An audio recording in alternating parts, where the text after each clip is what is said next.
10 ಮನೆಗಳಿಗೆ ಕನ್ನ ಹಾಕಿರುವಂತ ಘಟನೆ ಇದೆ.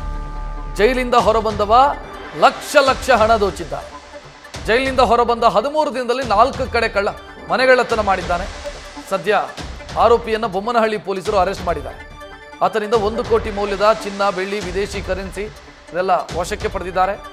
ಬೀಗ ಹಾಕಿರೋ ಒಂಟಿ ಮನೆಗಳನ್ನೇ ಟಾರ್ಗೆಟ್ ಮಾಡಿ ಈತ ಆ ಮನೆಗಳಿಗೆ ಕನ್ನ ಹಾಕ್ತಿದ್ದ ಅನ್ನುವಂಥ ಡೀಟೇಲ್ ಕೂಡ ಲಭ್ಯ ಆಗಿದೆ. ಜೈಲಿಂದ ಬಂದು 13 ದಿನದಲ್ಲಿ 4 ಕಡೆ ಕಳ್ಳತನ ಮಾಡಿರೋದು. ಸದ್ಯ ಆತನನ್ನ ಬೊಮ್ಮನಹಳ್ಳಿ ಪೊಲೀಸರು ಅರೆಸ್ಟ್ ಮಾಡಿದ್ದಾರೆ.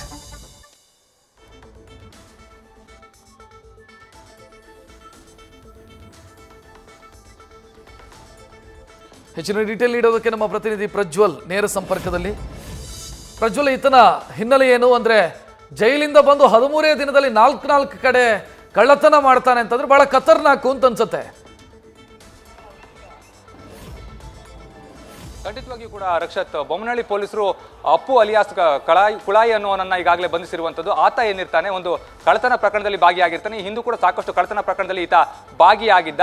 ಮೊನ್ನೆ ಜೈಲಿನಿಂದ ಬಂದು 13 ದಿನಗಳಲ್ಲಿ ಮತ್ತೆ ಮನೆಗಳ್ಳತನವನ್ನು ಮಾಡಿರುವಂಥದ್ದು. ಸುಮಾರು 4 ಮನೆಗಳಲ್ಲಿ ಕಳ್ಳತನ ಮಾಡಿದ ಅನ್ನುವಂಥ ಒಂದು ವಿಚಾರ ಏನಿದೆ ಅದು ತನಿಖೆ ವೇಳೆಯಲ್ಲಿ ಗೊತ್ತಾಗಿರುವಂಥದ್ದು. ಬೊಮ್ಮನಹಳ್ಳಿ ಪೊಲೀಸ್ ಠಾಣಾ ವ್ಯಾಪ್ತಿಯಲ್ಲಿರುವಂತಹ ಒಂದು ಮನೆಯಲ್ಲಿ ಈತ ಕಳ್ಳತನವನ್ನು ಮಾಡಿರ್ತಾರೆ. ಪೊಲೀಸರು ಕೂಡ CCTVಯನ್ನು ಆಧರಿಸಿ ಆರೋಪಿಗಾಗಿ ಬಲೆಯನ್ನು ಬೀಸಿರ್ತಾರೆ. ಆ ಸಂದರ್ಭದಲ್ಲಿ ಗೊತ್ತಾಗಿರುತ್ತೆ ಈ ಅಪ್ಪು ಏನಿರ್ತಾನೆ ಈತನೇ ಇಲ್ಲಿ ಕಳ್ಳತನವನ್ನು ಮಾಡಿರುವಂಥದ್ದು ಅಂತ. ಆ ಒಂದು ಸಂದರ್ಭದಲ್ಲಿ ಟವರ್ ಡಂಪ್ ಹಾಗೆ CDR ಅನ್ನು ತೆಗೆದು ಆತನನ್ನ ಬಂಧಿಸುವಂತ ಒಂದು ಕೆಲಸವನ್ನ ಕೂಡ ಈಗಾಗಲೇ ಬೊಮ್ಮನಹಳ್ಳಿ ಪೊಲೀಸರು ಮಾಡಿರುವಂಥದ್ದು. ಅಂದ್ರೆ ಈ ಒಂದು ಪ್ರಕರಣದಲ್ಲಿ ಗಮನಿಸ್ತಾ ಹೋದ್ರೆ ಆತ ಏನಿರ್ತಾನೆ ಹೆಬಿಚುವಲ್ ಅಫೆಂಡರ್, ಅಂದ್ರೆ ಮೊದಲು ಈತ ನಲ್ಲಿಗಳನ್ನ ಕದಿತಾ ಇದ್ದ, ಅದರಲ್ಲಿ ಅತಿ ಹೆಚ್ಚಿನ ಲಾಭ ಬರ್ತಾ ಇರಲಿಲ್ಲ ಅನ್ನುವಂಥ ಉದ್ದೇಶದಿಂದಾಗಿ ಮನೆಗಳ್ಳತನಕ್ಕೆ ಈತ ಕೈ ಹಾಕಿದ್ದ ಅನ್ನುವಂಥದ್ದೇನೆ ಅದು ಕೂಡ ಗೊತ್ತಾಗಿರುವಂಥದ್ದು. ಈ ಹಿಂದೆ ಸಾಕಷ್ಟು ಪ್ರಕರಣಗಳಲ್ಲಿ ಈತ ಭಾಗಿ ಕೂಡ ಆಗಿರ್ತಾನೆ. ಅಷ್ಟೇ ಅಲ್ಲದೆ ಪೊಲೀಸರಿಂದ ತಪ್ಪಿಸಿಕೊಂಡು ಓಡಾಡುವಂಥದ್ದು ಕೂಡ ಈತನಿಗೆ ಸರ್ವೇ ಸಾಮಾನ್ಯವಾಗಿರುತ್ತೆ. ಆದ್ರೆ ಈ ಬಾರಿ ಬೊಮ್ಮನಹಳ್ಳಿ ಪೊಲೀಸರು ಆತನನ್ನ ಬಂಧಿಸಿರುವಂಥದ್ದು. ಇನ್ನೂ ಕೂಡ ಆತನ ವಿಚಾರಣೆಯನ್ನ ಮಾಡ್ತಾ ಇದ್ದಾರೆ. ಇನ್ನು ಸಾಕಷ್ಟು ಪ್ರಕರಣಗಳಲ್ಲಿ ಈತ ಭಾಗಿಯಾಗಿರುವ ಬಗ್ಗೆ ಅನುಮಾನ ಕೂಡ ಇದೆ. ಸದ್ಯದ ಮಟ್ಟಿಗೆ 4 ಪ್ರಕರಣಗಳಲ್ಲಿ ನಾನು ಭಾಗಿಯಾಗಿದ್ದೀನಿ, 4 ಮನೆಗಳ ಕಳ್ಳತನ ಮಾಡಿದ್ದೀನಿ ಅನ್ನುವಂಥ ಒಂದು ವಿಚಾರವನ್ನು ಕೂಡ ಪೊಲೀಸರ ತನಿಖೆ ವೇಳೆಯಲ್ಲಿ ಬಾಯ್ಬಿಟ್ಟಿರುವಂಥದ್ದು.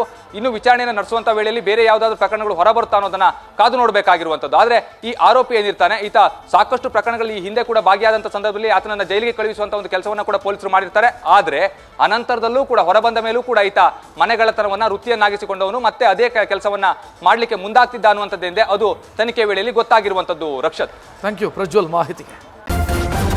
ನ್ಯೂಸ್ ಫಸ್ಟ್ ನಿರ್ಭೀತಿಯಿಂದ ನಿಮ್ಮ ಪರವಾಗಿ.